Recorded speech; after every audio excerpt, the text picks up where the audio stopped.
अगर किसी जातक के जीवन में उसके पिता के साथ उसके संबंध खराब रहते हैं, या व्यक्ति के जीवन में उसके पिता के स्वास्थ्य से संबंधित समस्याएं जीवन में बनी रहती हैं, या सरकारी क्षेत्रों में उसे परेशानी का सामना करना पड़ता है, वह सरकारी क्षेत्र के जो भी कार्य करता है उसके वो कार्य बहुत आसानी से पूरे नहीं हो पाते हैं, या प्रशासन से उसे दंड प्राप्त होता है और व्यक्ति के आत्मविश्वास में कमी रहती है, उसे जो सम्मान मिलना चाहिए वह सम्मान नहीं मिल पाता है। इसका मुख्य कारण कुंडली में स्थित सूर्य ग्रह की जो स्थिति है वह कमजोर होना है। अगर जिस भी जातक के कुंडली में सूर्य की कमजोर स्थिति बनी रहती है तो उस जातक को अपने जीवन काल में इन सभी समस्याओं को फेस करना पड़ता है, क्योंकि सूर्य हमारे पिता के कारक हैं, हमारे आत्मविश्वास के कारक हैं, हमारे राजकाज के कारक हैं। सरकारी क्षेत्र से संबंधित जितनी भी सुविधाएं व्यक्ति को प्राप्त होती हैं वह सब सूर्य ग्रह से ही प्राप्त होती है। इसके अलावा सरकारी क्षेत्र में टेंडर लेना या किसी प्रकार के भी गवर्नमेंट जॉब से संबंधित जो भी क्षेत्र होते हैं वह सब सूर्य ग्रह के नियंत्रण में आते हैं। ऐसे में हमारी कुंडली में सूर्य ग्रह का मजबूत होना बहुत ज्यादा आवश्यक हो जाता है। अगर सूर्य ग्रह ही व्यक्ति की कुंडली में खराब स्थिति में है तो ऐसे व्यक्ति की कुंडली में बड़े से बड़े राजयोग के भी अल्प मात्रा में ही परिणाम मिल पाते हैं, क्योंकि सूर्य को ग्रहों का राजा कहा जाता है। तो इसलिए हमारे जीवन में सूर्य ग्रह का जो गोचर है वह बहुत अहम माना गया है, क्योंकि सूर्य ग्रह अपने गोचर के दौरान अलग अलग राशियों में विराजमान होते हैं। कोई उनकी मित्र राशि है तो कोई उनकी शत्रु राशि है, कोई उनकी उच्च राशि है तो कोई उनकी स्वराशि है। तो इसी अनुसार से जब सूर्य गोचर करते हैं तो वह व्यक्ति के जीवन को प्रभावित करते हैं। जिस भी व्यक्ति की कुंडली में सूर्य ग्रह की मजबूत स्थिति बनी हुई है और वह गोचर के दौरान अपनी मित्र राशि में गोचर कर रहा है या अपनी स्वराशि में गोचर या अपनी उच्च राशि में गोचर कर रहे हैं, तो ऐसे में होगा क्या, व्यक्ति के जीवन में इसके शुभ परिणाम प्राप्त होंगे। इसके साथ साथ उस भाव का भी शुभ होना बहुत आवश्यक है जिस भाव में सूर्य का गोचर होने जा रहा है। और वहीं अगर सूर्य अपनी नीच राशि में गोचर करेंगे, अपनी शत्रु राशि में गोचर करेंगे, इसके भी प्रतिकूल प्रभाव व्यक्ति के जीवन पर पड़ेंगे। और नक्षत्रों की अगर बात करें तो नक्षत्र भी इस गोचर में बहुत महत्वपूर्ण भूमिका निभाते हैं। जिस तरह हम राशियों की बात कर रहे हैं उसी तरह जो नियम होता है वह नक्षत्रों पर भी लागू होता है, क्योंकि जब सूर्य ग्रह का गोचर होता है या किसी भी ग्रह का गोचर होता है उस समय वह ग्रह किस ग्रह के नक्षत्र में बैठा है यह भी बहुत महत्वपूर्ण है। क्योंकि अगर जो भी ग्रह गोचर करता है उसके अगर अनुकूल नक्षत्र में वह गोचर कर रहे हैं तो इसके हमें शुभ परिणाम प्राप्त होंगे, और वहीं अगर प्रतिकूल नक्षत्र में गोचर कर रहे हैं तो उसके हमें अशुभ परिणाम प्राप्त होंगे। तो यह भी हमें गोचर के समय में देखना बहुत जरूरी है। और यह जो गोचर होता है यह हम चंद्र राशि के आधार पर बता रहे हैं। ग्रहों के राजा के साथ साथ यह पृथ्वी में ऊर्जा का भी एक बहुत बड़ा स्रोत है, जिसके कारण ही इस पृथ्वी पर जीवन संभव हो पाया है। अगर सूर्य अपने प्रकाश से इस जगत को प्रकाशमान न करते तो शायद प्राणी मात्र का कोई अस्तित्व नहीं होता। तो हमारे जीवन में सूर्य ग्रह एक मुख्य भूमिका निभाते हैं। अब यही सूर्य कन्या राशि में गोचर करने जा रहे हैं, जिनका गोचर 17 नवंबर 2021 को दिन में 1:02 पर होने जा रहा है। इस गोचर से हमारी जो 12 राशियां हैं वह किसी न किसी तरह से प्रभावित होंगी। तो उसमें से मैं प्रथम की 6 राशियों के बारे में आपको कल की वीडियो में बता चुका हूं। बाकी बची हुई जो 6 राशियां हैं जिसमें तुला, वृश्चिक, धनु, मकर, कुंभ, मीन, इन 6 राशियों के बारे में हम आज की वीडियो में चर्चा करेंगे। साथ ही साथ जिन राशियों के लिए यह गोचर अवधि अशुभ है तो उन जातकों को इस अवधि के दौरान कौन सा कार्य करना चाहिए इसके बारे में भी इस वीडियो में चर्चा करेंगे। तो वीडियो की शुरुआत करने से पहले अगर कोई दर्शक चैनल पर नए हैं तो चैनल को जरूर सब्सक्राइब कीजिए, साथ ही साथ बेल आइकन प्रेस कीजिए, जिससे आपको चैनल पर अपलोड होने वाली हर वीडियो का नोटिफिकेशन प्राप्त हो। तो चलिए शुरुआत करते हैं आज की प्रथम राशि तुला राशि से। तुला राशि के लिए सूर्य एकादश भाव के स्वामी होते हैं। इस गोचर काल की अवधि में विदेशी लाभ, आध्यात्मिकता और व्यय के 12वें भाव में सूर्य का गोचर होने जा रहा है। यह समय अवधि आपके लिए औसत साबित होगी। यह समय अवधि आपको लंबी अवधि की जो योजनाएं हैं उनको पूरा करने का अवसर भी देगी। इस समय अवधि में आप समाज के साथ थोड़ी दूरी बना सकते हैं। यह गोचर छात्रों के शिक्षा में भी व्यवधान उत्पन्न कर सकता है। आपको इस समय अवधि में ध्यान केंद्रित करने में भी मुश्किलों का सामना करना पड़ेगा। इस समय अवधि में व्यावसायिक भागीदारों और किसी कार्य पर निवेश करने से भी आपको सावधानी बरतनी होगी, क्योंकि यह गोचर अवधि आपकी परेशानी को बढ़ा सकता है और आप इस समय अवधि के दौरान अपने करीबियों या आसपास के लोगों के साथ टकराव की स्थिति पैदा कर सकते हैं। जो लोग विदेश जाने की सोच रहे थे तो उन लोगों को इस समय अवधि में अनुकूल परिणाम प्राप्त हो सकते हैं। इस समय अवधि में आर्थिक रूप से आपके खर्चों में भी वृद्धि देखी जाएगी। आपको इस समय अवधि में इस चीज का विशेष रूप से ख्याल रखना है। आप जब कंफर्म हो कि इस क्षेत्र में मुझे लाभ मिलेगा, उसी के बाद उन क्षेत्रों में आप निवेश करें। अन्यथा ऐसे किसी क्षेत्र में आप निवेश ना करें जिसका आपको नॉलेज ना हो। यह आपके नुकसान का कारण बन सकता है। व्यवसाय से जुड़ी हुई यात्राओं से भी इस समय अवधि में आपको बचने की कोशिश करना है, क्योंकि इससे आपको लाभ मिलने की संभावना बहुत कम है।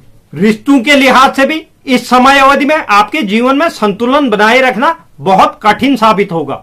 इस समय अवधि में आप मानसिक चिंता का भी शिकार हो सकते हैं। विवाहित जातकों को भी इस समय अवधि में मिश्रित परिणामों की प्राप्ति होगी। अगर आप लोन लेने की सोच रहे थे तो सूर्य की दृष्टि 12वें भाव में बैठकर 6ठे भाव में होने की वजह से आप लोन के लिए अप्लाई कर सकते हैं। इसमें आपको अनुकूल परिणाम प्राप्त होंगे। स्वास्थ्य को लेकर भी इस समय अवधि के दौरान आपको सावधानी बरतनी होगी। इस गोचर काल को शुभ करने के लिए नित्य पिता और पितातुल्य लोगों का आशीर्वाद जरूर लें। अब बात करते हैं हम वृश्चिक राशि की। वृश्चिक राशि के जातकों के लिए सूर्य 10वें भाव के स्वामी होते हैं। इस समय अवधि में वह आपके लाभ और आय के एकादश भाव में गोचर करने जा रहे हैं। सूर्य का यह गोचर आपके लिए अनुकूल साबित होगा। इस समय अवधि में आपका सामाजिक दायरा भी मजबूत होगा। इस गोचर काल की अवधि में आप सफलता और प्रसिद्धि को प्राप्त करेंगे और उचित माध्यम से धन की प्राप्ति करेंगे। व्यवसायी जातक भी इस गोचर काल की अवधि में अपने व्यवसाय को उचित रूप से चलाने में सक्षम रहेंगे। नौकरी कर रहे जातकों को अपने उच्च अधिकारियों से प्रशंसा की प्राप्ति भी हो सकती है। इस राशि के जातक भविष्य को लेकर इस गोचर काल के दौरान सकारात्मक होंगे। आंतरिक रूप से भी इस राशि के जातक आशावादी और सकारात्मक होंगे, जिसके कारण आप हर काम को सही तरीके से करने में सफल हो पाएंगे। रिश्ते नातों की बात करें तो आप परिवार, बच्चों और दोस्तों के साथ इस समय अवधि में अच्छे संबंध बना पाएंगे। विवाहित जातकों के लिए यह समय अवधि आनंदपूर्ण रहने की उम्मीद बनती है। इस समय अवधि में आपका जो स्वास्थ्य है वह भी अच्छा रहेगा। इस गोचर काल को शुभ करने के लिए रविवार के दिन जरूरतमंद लोगों को आवश्यक वस्तुओं का दान करें। बात करते हैं धनु राशि की। धनु राशि के जातकों के लिए सूर्य 9वें भाव के स्वामी होते हैं। इस गोचर काल की अवधि में वह कर्म के 10वें भाव में गोचर करने जा रहे हैं। सूर्य यहाँ पर दिग्बली अवस्था में होंगे। इन्हें दिशा का बल प्राप्त होगा। इस गोचर काल की अवधि में आपकी कड़ी मेहनत द्वारा किए गए प्रयास आपको कार्य क्षेत्र में अच्छा फल प्राप्त करवाएंगे।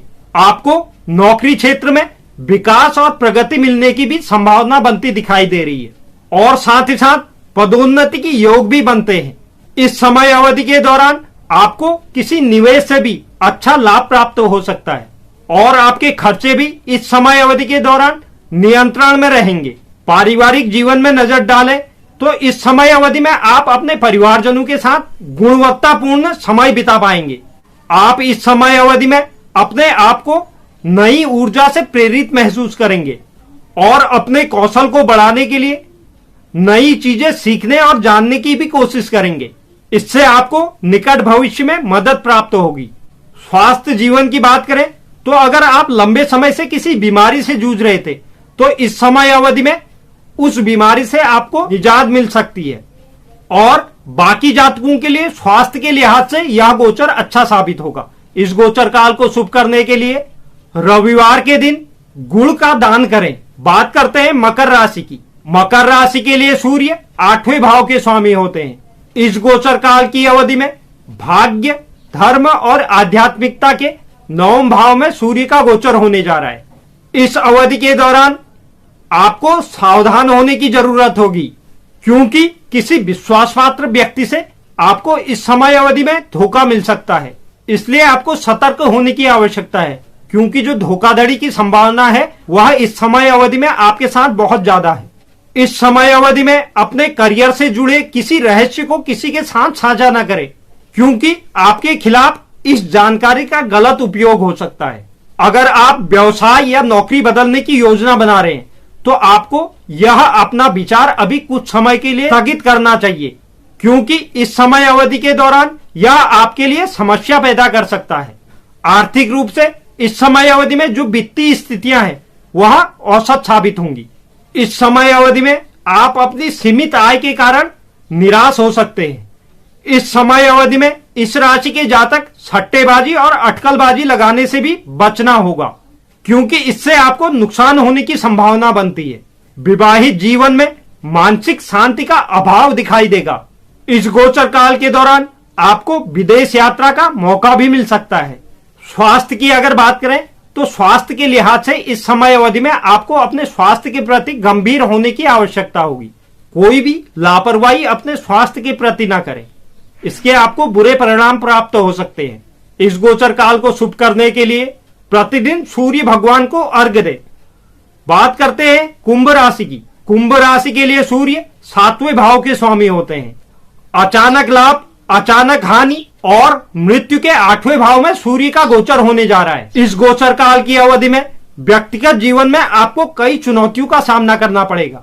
जो छात्र उच्च शिक्षा प्राप्त कर रहे हैं उन लोगों का ध्यान भी इस समय दौरान विचलित हो सकता है, जिससे शिक्षा क्षेत्र में कुछ परेशानियों का सामना करना पड़ेगा। इस समय अवधि में व्यावसायिक जीवन में भी आपको वरिष्ठों का सहयोग प्राप्त नहीं होगा और साथ साथ आप कार्य क्षेत्र की आंतरिक जो राजनीति होती है उसमें भी शामिल हो सकते हैं, तो आपको सावधान होने की जरूरत होगी। इस समय अवधि के दौरान आपको अपने करियर से संबंधित जल्दीबाजी में निर्णय लेने से भी बचना होगा, अन्यथा इसके आपको अशुभ परिणाम प्राप्त होंगे। आर्थिक रूप से आपको अचानक से लाभ मिलने की योग बनते दिखाई दे रहे हैं, जिसकी वजह से आपका मन खुश रहेगा। इस समय अवधि में आप दान पुण्य का कार्य कर सकते हैं। रिलेशनशिप की बात करें तो इस समय अवधि में आपका जो पारिवारिक जीवन रहेगा वह अच्छा साबित होगा। अगर वैवाहिक जीवन में पहले से कोई परेशानी चल रही है तो इस समय अवधि में उस परेशानी से भी आपको छुटकारा मिल पाएगा। इस समय अवधि में आप अपने परिवार के सदस्यों के साथ आनंदमय समय बिता पाएंगे। स्वास्थ्य की अगर बात करें तो आपको स्वास्थ्य का इस समय अवधि में विशेष ध्यान देना है, क्योंकि शरीर में दर्द और हड्डियों से संबंधित कोई समस्या इस गोचर काल के दौरान आपको परेशान कर सकती है। इस गोचर काल को शुभ करने के लिए सूर्योदय के समय भगवान सूर्य को गुड़हल का पुष्प अर्पित करें। बात करते हैं इस गोचर की अंतिम राशि मीन राशि की। मीन राशि के लिए सूर्य 6ठे भाव के स्वामी होते हैं। इस गोचर काल की अवधि में साझेदारी और दाम्पत्य के 7वें भाव में सूर्य का गोचर होने जा रहा है। इस गोचर काल की अवधि में अपने विरोधियों के कारण मीन राशि के जातकों को परेशानी उठानी पड़ सकती है और इस समय अवधि में आप अपना ज्यादा समय दूसरों के साथ प्रतिस्पर्धा करने में बिता देंगे। इस समय अवधि के दौरान आपका अपने जीवन साथी और अन्य लोगों के साथ बहुत अच्छे संबंध नहीं कहे जा सकते। इस समय अवधि में जीवन साथी के साथ अहम के टकराव की भी बहुत अधिक संभावना बनती है। आपको इस समय अवधि के दौरान अपने ऊपर अहंकार को हावी नहीं होने देना है, अन्यथा आपके कोई रिश्ते खराब हो सकते हैं। और इस समय अवधि में आपको अपने दाम्पत्य जीवन पर भी ध्यान देने की भी आवश्यकता है। ऐसा कोई कार्य न करे जिससे आपका रिश्ता खराब हो। व्यावसायिक रूप से भी यह गोचर आपके लिए औसत साबित होगा। इस समय अवधि में आपको अपने जो भाषा का चयन है वह सोच समझ के करना है, अन्यथा विवाद की स्थिति भी पैदा हो सकती है। किसी भी प्रकार की आधिकारिक यात्रा से भी आपको बचना होगा, क्योंकि यह यात्रा आपके लिए अशुभ रहेगी। स्वास्थ्य जीवन की बात करें तो इस समय अवधि में आप लगातार मानसिक तनाव में रह सकते हैं। इस मानसिक तनाव को दूर करने के लिए आपको ध्यान और योग करने की आवश्यकता होगी। इस गोचर काल को शुभ करने के लिए रविवार के दिन तांबे की वस्तुओं का दान करें। तो यह थी हमारी आज की 6 राशियां जिस पर सूर्य के गोचर से प्रभाव पड़ने जा रहा है। उम्मीद करता हूं यह जानकारी आपको पसंद आई होगी। जो भी दर्शक चैनल पर नए हैं, चैनल को जरूर सब्सक्राइब कीजिए, साथ ही साथ बेल आइकन प्रेस कीजिए और वीडियो को लाइक के साथ साथ शेयर भी कीजिए। और आप कमेंट बॉक्स में अपनी राय भी जरूर लिखें। धन्यवाद।